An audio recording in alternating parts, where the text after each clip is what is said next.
ನಮಸ್ಕಾರ ಸ್ನೇಹಿತರೆ, dream one ಲ್ಯಾಬ್ಗೆ ನಿಮಗೆ ಮತ್ತೊಮ್ಮೆ ಸ್ವಾಗತ ಸುಸ್ವಾಗತ.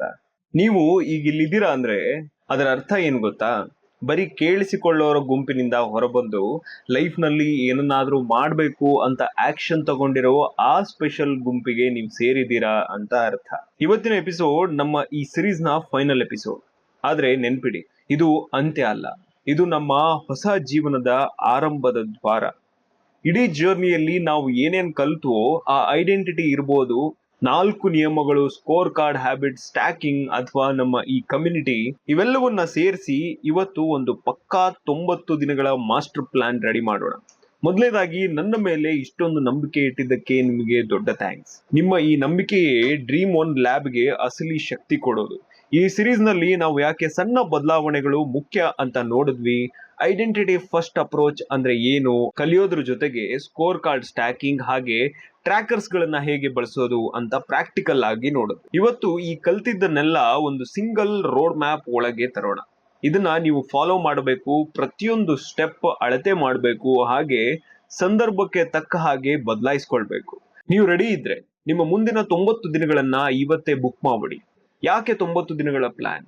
ಸಿಂಪಲ್ ಉತ್ತರ ಅಂದ್ರೆ, ಯಾವುದೇ ಒಂದು ಹವ್ಯಾಸವನ್ನ ಗಟ್ಟಿಗೊಳಿಸೋಕೆ ಅದನ್ನ ಸಣ್ಣ ಬದಲಾವಣೆಗಳಿಂದ ಶುರು ಮಾಡಿ ನಮ್ಮ ಐಡೆಂಟಿಟಿಯ ಭಾಗ ಮಾಡ್ಕೊಳ್ಳೋಕೆ ಇಷ್ಟು ಸಮಯ ಬೇಕೇ ಬೇಕು. ಜೇಮ್ಸ್ ಕ್ಲಿಯರ್ ಹೇಳೋ ಹಾಗೆ, ಆ ಪ್ಲೇಟ್ಯೂ ಆಫ್ ಲೇಟೆಂಟ್ ಪೊಟೆನ್ಶಿಯಲ್ ನೆನ್ಪಿದ್ಯಾ? ಅಂದ್ರೆ ಆ ಐಸ್ ಕ್ಯೂಬ್ ಕರಗುವ ಉದಾಹರಣೆ. ರಿಸಲ್ಟ್ ತಕ್ಷಣ ಕಾಣಿಸಲ್ಲ, ಆದ್ರೆ ಒಳಗಡೆ ಬದಲಾವಣೆ ನಡೀತಾನೆ ಇರುತ್ತೆ. ಈ 90 ದಿನಗಳು ಆ ಆರಂಭದ ಕಷ್ಟದ ಹಂತವನ್ನ ದಾಟಿ ಮೊಮೆಂಟಮ್ ಸಿಗೋ ಹಾಗೆ ಮಾಡುತ್ತೆ. ಈ 90 ದಿನಗಳನ್ನ ನಾವು 3 ಹಂತಗಳಾಗಿ ವಿಂಗಡಿಸೋಣ. ಈ 90 ದಿನಗಳನ್ನ ನಾವು 3 ಹಂತಗಳಾಗಿ ಡಿವೈಡ್ ಮಾಡೋಣ. ಹಂತ 1 ಅಂದ್ರೆ ದಿನ 0 ಇಂದ 14 ದಿನ. ಇದು ತಯಾರಿ ಹಾಗೆ ಹವ್ಯಾಸದ ಆರಂಭದ ಹಂತ. ಇಲ್ಲಿ ಅವೇರ್ನೆಸ್ ಹಾಗೆ ಸಣ್ಣ ಹೆಜ್ಜೆಗಳ ಮೇಲೆ ಫೋಕಸ್ ಇರುತ್ತೆ. ಹಂತ 2 ಅಂದ್ರೆ ದಿನ 15 ರಿಂದ 45. ಇಲ್ಲಿ ಹವ್ಯಾಸವನ್ನ ಗಟ್ಟಿಗೊಳಿಸೋದು, ಚಾಲೆಂಜ್ಗಳನ್ನ ಸ್ವಲ್ಪ ಜಾಸ್ತಿ ಮಾಡೋದು, ಹಾಗೆ ಆಟೋಮೇಷನ್ ಮಾಡೋದು. ಹಂತ 3 ಅಂದ್ರೆ ದಿನ 40 ರಿಂದ 90 ದಿನ. ಇದು ನಿಮ್ಮ ಐಡೆಂಟಿಟಿ ಶಿಫ್ಟ್ ಆಗೋ ಹಂತ. ಇಲ್ಲಿ ನೀವು ಕಮ್ಯುನಿಟಿಗೆ ಕಲಿಸ್ತೀರಾ, ಹಾಗೆ ಆ ಹವ್ಯಾಸ ನಿಮ್ಮ ವ್ಯಕ್ತಿತ್ವದ ಭಾಗವಾಗಿ ಬಿಡತ್ತೆ. ಈಗ ಎಕ್ಸಾಕ್ಟ್ ಪ್ಲಾನ್ ನೋಡೋಣ. ತಯಾರಿ ರಾತ್ರಿಯಿಂದ ಡೇ 0. ಇಲ್ಲಿ ಹ್ಯಾಬಿಟ್ ಸ್ಕೋರ್ ಕಾರ್ಡ್ ಫಿಲ್ ಮಾಡಿ. ಕೇವಲ ಒಂದು ಪ್ರಮುಖ ಹವ್ಯಾಸವನ್ನ ಮಾತ್ರ ಆರಿಸಿಕೊಳ್ಳಿ. 16 ಕೆಲಸಗಳನ್ನ ಒಟ್ಟಿಗೆ ಮಾಡೋಕೆ ಹೋಗ್ಬೇಡಿ. ನಿಮ್ಮ ಐಡೆಂಟಿಟಿ ವಾಕ್ಯವನ್ನ ಬರೀರಿ. ಅಂದ್ರೆ, ನಾನೊಬ್ಬ ಇಂತಹ ಮನುಷ್ಯ. ಇದನ್ನ ನಿಮ್ಮ ಫೋನ್ ವಾಲ್ ಪೇಪರ್ ಅಥವಾ ವೆಬ್ ಆಪ್ ನ ಪ್ರೊಫೈಲ್ ನಲ್ಲಿ ಹಾಕೊಳ್ಳಿ. ಹ್ಯಾಬಿಟ್ ಟ್ರ್ಯಾಕರ್ ಅನ್ನ ಡೌನ್ಲೋಡ್ ಮಾಡಿ, ಇವತ್ತಿನ ಬೇಸ್ ಲೈನ್ ಅನ್ನ ಅಪ್ಡೇಟ್ ಮಾಡಿ, ಫ್ರಿಕ್ಷನ್ ಆಡಿಟ್ ಮಾಡಿ, ಹಾಗೆ ರಾತ್ರಿಯೇ ಒಂದು ಅಡೆತಡೆಯನ್ನ ತೆಗೆದುಹಾಕಿ. ಒಂದು ಟೆಂಪ್ಟೇಷನ್ ಬಂಡಲ್ ಅನ್ನ ರೆಡಿ ಮಾಡಿ. ರಿವಾರ್ಡ್ ಸರಿಯಾಗಿರ್ಲಿ. ಹ್ಯಾಬಿಟ್ ಕಾಂಟ್ರಾಕ್ಟ್ ಸೈನ್ ಮಾಡಿದ್ಮೇಲೆ ಒಬ್ಬ ಫ್ರೆಂಡ್ ಅಥವಾ ಕಮ್ಯುನಿಟಿಯ ಬಡ್ಡಿಗೆ ಕಳಿಸಿ, ಹಾಗೆ ಸ್ಕ್ರೀನ್ ಶಾಟ್ ಅನ್ನ ಪೋಸ್ಟ್ ಮಾಡಿ. ಹಂತ 1ರಲ್ಲಿ ಗುರಿ ಏನಪ್ಪಾ ಅಂದ್ರೆ, ಸತತ 14 ದಿನಗಳ ಕಾಲ ಆ 2 ನಿಮಿಷದ ಕೆಲಸವನ್ನ ಮಿಸ್ ಮಾಡದೆ ಮಾಡೋದು, ಹಾಗೆ ಟ್ರ್ಯಾಕರ್ ನಲ್ಲಿ ಟಿಕ್ ಹಾಕೋದು.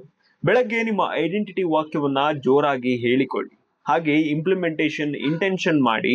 ಅಂದ್ರೆ, ಕಾಫಿ ಕುಡಿದ ತಕ್ಷಣ 2 ನಿಮಿಷ ಓದ್ತೀನಿ ಅಂತ ಹೇಳಿ. ಆ ಕೆಲಸ ಮುಗಿದ 5 ನಿಮಿಷದ ಒಳಗೆ ಟ್ರ್ಯಾಕರ್ ನಲ್ಲಿ ಟಿಕ್ ಹಾಕಿ. ಮಧ್ಯಾಹ್ನ ಕ್ಯೂಗಳು ಕಣ್ಣಿಗೆ ಕಾಣ್ತಿದ್ಯಾ ಅಂತ ಚೆಕ್ ಮಾಡಿ. ಸಂಜೆ ಒಂದು ಪುಟ್ಟ ರಿಫ್ಲೆಕ್ಷನ್ ಬರೆಯಿರಿ. ಅಂದ್ರೆ, ಇವತ್ತು ಯಾವುದು ವರ್ಕ್ ಆಯ್ತು, ಹಾಗೆ ಯಾವ ಅಡೆತಡೆಗಳು ಇತ್ತು ಅಂತ. ಇಲ್ಲಿ ಮುಖ್ಯ ಇರೋದು ಕನ್ಸಿಸ್ಟೆನ್ಸಿ ಮಾತ್ರ. ಹಂತ 2ರಲ್ಲಿ ಗುರಿ ಅಂದ್ರೆ ಸಣ್ಣದಾಗಿ ಶುರು ಮಾಡಿದ್ದನ್ನ ಈಗ ಅರ್ಥಪೂರ್ಣವಾದ ಕೆಲಸವಾಗಿ ಬದಲಾಯಿಸೋದು. ವಾರ 3ರಲ್ಲಿ ಆ ಕೆಲಸದ ಸಮಯವನ್ನ 10% ಜಾಸ್ತಿ ಮಾಡಿ. ಅಂದ್ರೆ, ಗೋಲ್ಡಿ ಲಾಕ್ಸ್ ರೂಲ್ ಅಪ್ಲೈ ಮಾಡಿ. ರಿವಾರ್ಡ್ ಹಾಗೂ ಆಟೋಮೇಷನ್ ನ ಮರಿಬೇಡಿ. ವಾರ 4ರಲ್ಲಿ ಈಗ ಇನ್ನೊಂದು ಮೈಕ್ರೋ ಹ್ಯಾಬಿಟ್ ಅನ್ನ ಇದ್ರ ಜೊತೆಗೆ ಸೇರಿಸಿ.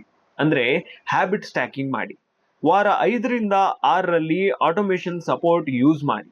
ಅಂದ್ರೆ, ಕ್ಯಾಲೆಂಡರ್ ರಿಮೈಂಡರ್ಸ್ ಅಥವಾ ಪ್ಲೇ ಲಿಸ್ಟ್ ಅನ್ನ ಇಟ್ಕೊಳ್ಳಿ. ಮಧ್ಯಾಹ್ನ ನಿಮ್ಮ ಅಕೌಂಟಬಿಲಿಟಿ ಬಡ್ಡಿಗೆ ಒಂದು ಮೆಸೇಜ್ ಹಾಕಿ, ಕೆಲಸ ಮುಗೀತು ಅಂತ. ಸಂಜೆ ಟ್ರ್ಯಾಕರ್ ಅಪ್ಡೇಟ್ ಮಾಡಿ, ಹಾಗೆ ಅದಕ್ಕೆ ತಕ್ಕ ಹಾಗೆ ಒಂದು ಮೈಕ್ರೋ ರಿವಾರ್ಡ್ ಅನ್ನ ತಗೊಳ್ಳಿ. ಹಂತ 3ರಲ್ಲಿ ಹವ್ಯಾಸವನ್ನ ನಿಮ್ಮ ವ್ಯಕ್ತಿತ್ವದ ಖಾಯಂ ಭಾಗವಾಗಿ ಮಾಡ್ಕೊಳ್ಳೋದು ಮುಖ್ಯ. ಹಂತ 3ರಲ್ಲಿ ಹವ್ಯಾಸವನ್ನ ನಿಮ್ಮ ವ್ಯಕ್ತಿತ್ವದ ಖಾಯಂ ಭಾಗವಾಗಿ ಮಾಡ್ಕೊಳ್ಳೋದು ಮುಖ್ಯ. ವಾರ 7ರಿಂದ 8ರಲ್ಲಿ ನಿಮ್ಮ ಐಡೆಂಟಿಟಿನ ಪಬ್ಲಿಕ್ ಆಗಿ ಒಪ್ಕೊಳ್ಳಿ. ಅಂದ್ರೆ ಬಯೋ ಚೇಂಜ್ ಮಾಡಿ ಅಥವಾ ಕಮ್ಯುನಿಟಿಯಲ್ಲಿ ಸಣ್ಣ ಪಾಠ ಮಾಡಿ. ವಾರ 9ರಿಂದ 11ರಲ್ಲಿ ಹವ್ಯಾಸದ ಆಳವನ್ನ ಹೆಚ್ಚಿಸಿ. ಅಂದ್ರೆ ಓದಿದ ವಿಷಯವನ್ನ ಯಾವ್ದಾದ್ರು ಒಂದು ರಿಯಲ್ ಕೆಲಸಕ್ಕೆ ಅಪ್ಲೈ ಮಾಡಿ. ವಾರ 12ರಿಂದ 13ರಲ್ಲಿ ಇಡೀ 90 ದಿನಗಳ ಸಾರಾಂಶವನ್ನ ಬರೀರಿ. 90ನೇ ದಿನ ದೊಡ್ಡ ಸೆಲೆಬ್ರೇಷನ್ ಇರಲಿ.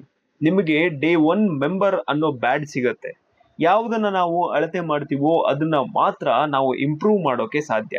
ಮೆಜರ್ ಮಾಡೋದು ಬರೀ ಶೋಕಿಗೋಸ್ಕರ ಅಲ್ಲ, ನಮ್ಮ ಐಡೆಂಟಿಟಿ ಹೇಗೆ ಬದಲಾಗ್ತಿದೆ ಅನ್ನೋ ಸಿಗ್ನಲ್ಗಳನ್ನ ನೋಡೋಕೋಸ್ಕರ.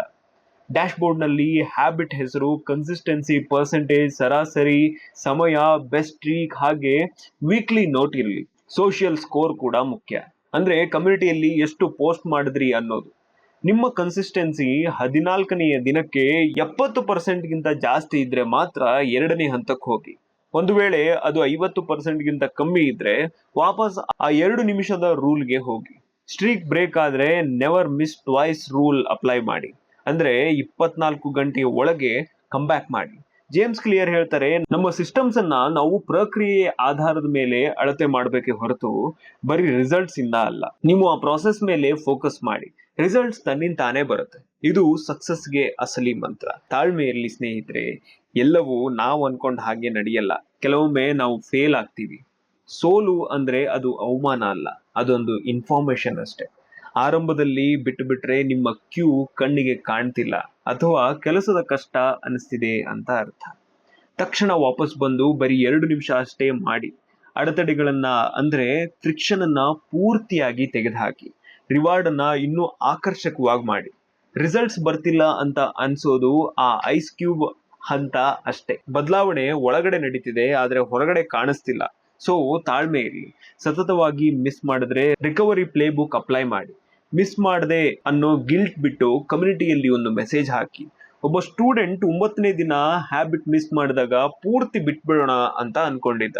ಆದ್ರೆ ಅವನು ಧೈರ್ಯ ಮಾಡಿ ಕಮ್ಯುನಿಟಿಯಲ್ಲಿ ಒಂದು ಮೆಸೇಜ್ ಹಾಕ. ಹಾಗೆ ಉಳಿದವರು ಅವನಿಗೆ ಸಪೋರ್ಟ್ ಮಾಡಿದ್ರು. ಆ ಪಬ್ಲಿಕ್ ಅಕೌಂಟಬಿಲಿಟಿ ಅವನನ್ನ ಕೈ ಬಿಡ್ಲಿಲ್ಲ.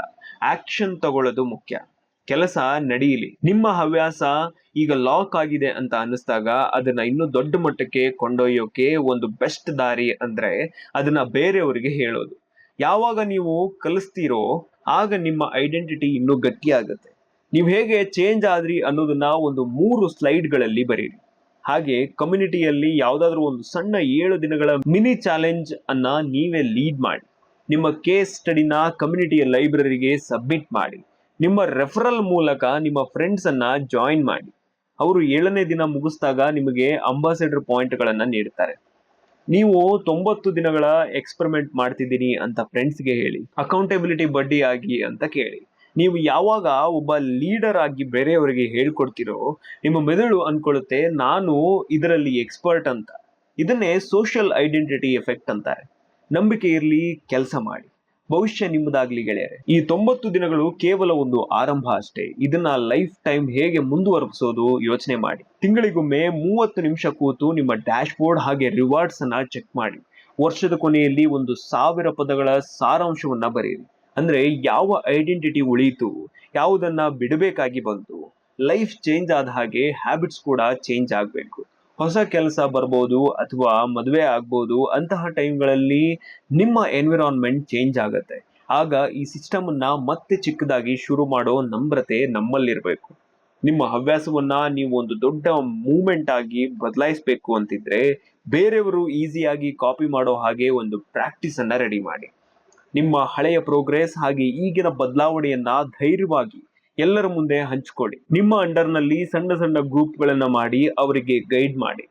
ಇದು ನಿಮ್ಮ ಪರಂಪರೆ ಆಗುತ್ತೆ. 90 ದಿನಗಳ ಕೊಹರ್ಟ್ ನಿಮಗೆ ಅಡ್ವಾನ್ಸ್ ಆಕ್ಸೆಸ್ ಅನ್ನ ಕೊಡುತ್ತೆ. Stay tuned. Dream on lab ಇನ್ ಮುಂದೆ ನಿಮ್ಮ ಹೊಸ ಮನೆ ಇದ್ದಂಗೆ. ಇವತ್ತಿನ 5 ಫೈನಲ್ ಪಾಯಿಂಟ್ಸ್ ಇಷ್ಟೇ. ಐಡೆಂಟಿಟಿ ಅಂದ್ರೆ ನೀವು ದಿನಾಲು ಹಾಕೋ ಓಟ್ಸ್ಗಳ ಮೊತ್ತ. ಗುರಿಗಳಿಗಿಂತ ಸಿಸ್ಟಮ್ ಮುಖ್ಯ. ಅಂದ್ರೆ ಪ್ರಾಸೆಸ್ ಡಿಸೈನ್ ಮಾಡಿ. ಸಣ್ಣ ಗೆಲುವುಗಳು ಹಾಗೆ ಟ್ರ್ಯಾಕಿಂಗ್ ನಿಮಗೆ ಸಮಾಧಾನ ಕೊಡುತ್ತೆ. ಅದೇ ನಿಮ್ಮನ್ನ ಕೆಲಸ ಮಾಡುವಂತೆ ಪ್ರೇರೇಪಣೆ ಮಾಡುತ್ತೆ. ಕಮ್ಯುನಿಟಿ ಹಾಗೆ ಕಾಂಟ್ರಾಕ್ಟ್ ನಿಮ್ಮನ್ನ ಜವಾಬ್ದಾರಿಯುತವಾಗಿ ಇರಿಸುತ್ತೆ. ಪರ್ಫೆಕ್ಷನ್ಗಿಂತ ರಿಕವರಿ ಮುಖ್ಯ. ಅಂದ್ರೆ ಯಾವತ್ತೂ 2 ಸಲ ಮಿಸ್ ಮಾಡಬೇಡಿ. ನಿಮ್ಮ 90 ದಿನಗಳ ಕಮಿಟ್ಮೆಂಟ್ ವೆಬ್ ಆ್ಯಪ್ನಲ್ಲಿ ಪೋಸ್ಟ್ ಮಾಡಿ.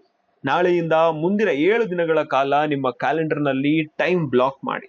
ಒಬ್ಬ ಫ್ರೆಂಡ್ಗೆ ಇನ್ವೈಟ್ ಕಳಿಸಿ ಅವರನ್ನ ನಿಮ್ಮ ಹ್ಯಾಬಿಟ್ ಟ್ರ್ಯಾಕರ್ಗೆ ಸಾಕ್ಷಿಯಾಗಿ ಅಂದ್ರೆ ವಿಟ್ನೆಸ್ ಆಗಿ ಮಾಡಿ. ಗೆಳೆಯರೆ, ಇದು ನಮ್ಮ ಸಿರೀಸ್ನ ಫಿನಾಲೆ. ಈ ಜರ್ನಿ ನಿಮ್ಮ ಲೈಫಲ್ಲಿ ಒಂದು ಸಣ್ಣ ಬದಲಾವಣೆ ತಂದಿದ್ರು ಈ ವಿಷಯದ ಅವಶ್ಯಕತೆ ತುಂಬಾ ಇರೋರಿಗೆ ನಮ್ಮ ಲಿಂಕ್ ಅನ್ನ ಸೆಂಡ್ ಮಾಡಿ. ಎಕ್ಸ್ಪೆರಿಮೆಂಟ್ ಮಾಡ್ತಾ ಇರಿ. ಎಲ್ಲಿ ಎಕ್ಸ್ಪೆರಿಮೆಂಟ್ಸ್ ಮೂಲಕ ಕನಸುಗಳು ನನಸಾಗುತ್ತೆಯೋ ಅಲ್ಲಿ ಸಿಗೋಣ. ಮತ್ತೆ ಮುಂದಿನ ಎಪಿಸೋಡ್ ನಲ್ಲಿ ಸಿಗೋಣ. ನಾನು ಹೋಗ್ಬರ್ತೀನಿ. ನಮಸ್ಕಾರ. Stay tune. Have a nice day.